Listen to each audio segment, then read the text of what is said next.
The Sony A7C has been on the market since October of 2020, and while this camera wasn't breaking any new technical ground at the time of release, it was and still is a sought after camera for video creators and general photographers. I've owned this Sony A7C for exactly 1 year now at the time of shooting this particular review video, and I've used it extensively in different shooting conditions and situations. I've also had a chance to compare the 8-bit 4K video quality out of this camera up against the Sony FX3 and Sony A7S3, and in comparable modes, it holds up quite well. If you're just getting started shooting content for the web, the Sony A7C may take the headache out of getting great quality results in almost any lighting condition. This video will be a straight up user review listing the pros and cons, and whether or not it's still worth it as a content creator in 2022.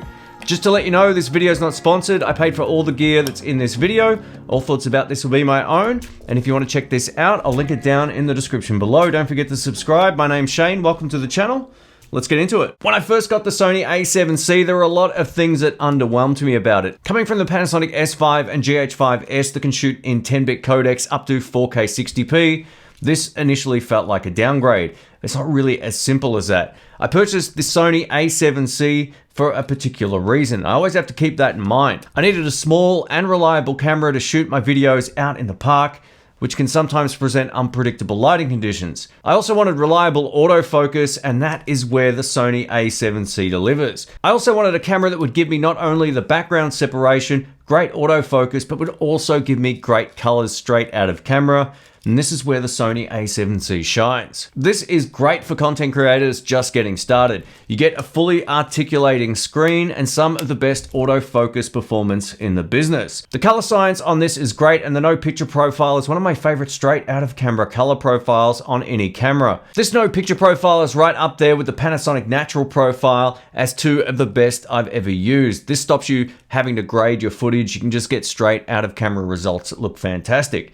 I prefer this color profile even over the S-Cinetone profile that you can find in some of Sony's higher end cameras. It just looks better than my eye, at least anyway. Included with the A7C is a 3.5mm input on the side that allows you to use this with a shotgun microphone or any number of wireless packs on the market. Sony went so far to put a headphone jack on this camera right at the bottom, which is something I totally overlooked in my first impressions video. It's odd to have it so far away from the actual mic in, but at least they've got one on there, and I really appreciate it. Having this 3.5mm audio jack allows you to listen in real time if you're behind the camera, or of course you can listen back to your playback files just to make sure your audio is being recorded correctly. One of the major strengths of the Sony A7C is the unlimited 4K recording in camera. This allows you to shoot without having to press record every 30 minutes like you'd find on other cameras on the market.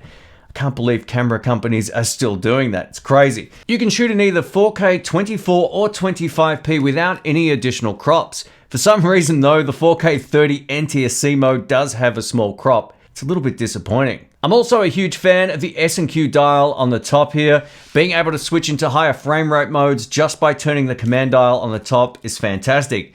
The 120p HD out of the A7C is some of my favorite slow motion so far.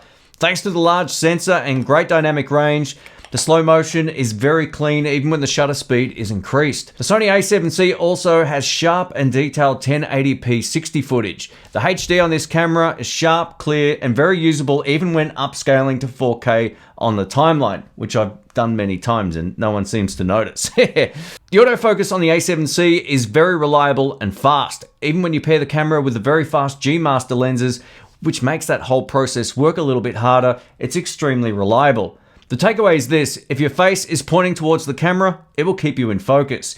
The only time the AF will struggle is when you're heavily backlit. In this situation, you'll see it drift in and out of focus. For regular use though, it works great, and I trust it. Let's talk about low light. Thanks to this large full frame sensor, we can get clean video up to about ISO 16000. Low light performance heavily depends on the lens that you're using as well. So if low light is important to you, save up for the fastest lens possible, like an f1.8 or better yet, an f1.4. If you extend the ISO up too far, the colors will fall apart pretty quickly and the noise will increase drastically. Being that the Sony A7C is so small, it makes for an awesome gimbal camera. You can also keep the payload down by using smaller lenses and in turn get away with far smaller gimbals. The great news is you'll never need to go lugging around a backbreaker like the DJI Ronin S, for example. I actually own a DJI Ronin S. While they're fantastic, they weigh an absolute ton. You can get away with something like the Scorp Mini instead. If you missed my review of that, I'll link it up in the cards. The Scorp Mini gimbal is a perfect match for this particular camera, and I highly recommend checking it out if you're in the market for the Sony A7C. The Sony A7C is also a great camera for photography. This often goes overlooked. Thanks to the 24 megapixel full frame sensor, the photo quality is solid. I've used this on everything from product shots to travel photography, and it does the job really well. The autofocus performs great, and I'm a big fan of the burst modes. Being a YouTuber, I've also used this on numerous thumbnails, both on this channel and on some of my others, and there's been no complaints about the photo quality out of this whatsoever. Up next, I'm going to cover some of the things I don't love about the Sony A7C, and you can work out whether or not this applies to your particular use case. The first thing that I didn't love about this when I got it was this tiny little grip. When you attach a lens to the front, your fingers are pushing right up against the lens. Or at least they do for me, because I got quite large hands. When I compare it even against something like the GH5 Mark II or the original GH5, the grip on this is so much more comfortable. You can see it sort of fill out my hand. If you've got an Olympus, for example, or another camera with a much larger grip, the larger grips tend to be more comfortable, and it gives you more separation room between the grip and the lens. On the Sony A7C, everything is bunched right next to the lens mount here, and I just still to this day don't love this grip.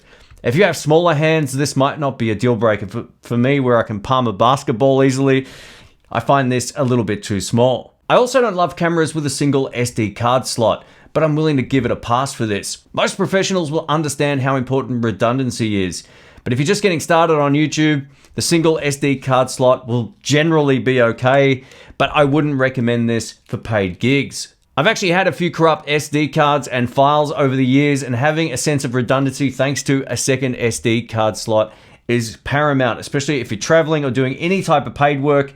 That's where this camera falls short. But for content creation, where you probably have the opportunity to shoot it again, this camera still makes a lot of sense. Let's talk about the menu system built into the Sony A7C. If you've watched any other videos on YouTube about it, there's plenty of people complaining about it. Sure, it's not as good as the Sony FX3 menu or the Sony A7S3 menu. I don't think the menu is as bad as people make it out to be. It's only bad if you've used other cameras, and if this is your first camera, you can master this menu in a couple of days, set your favorite presets into the menu itself, and then you never have to go deep diving through it. Setting this up can be complicated when you first get your hands on it, but the menu system isn't anywhere near as bad as people make out.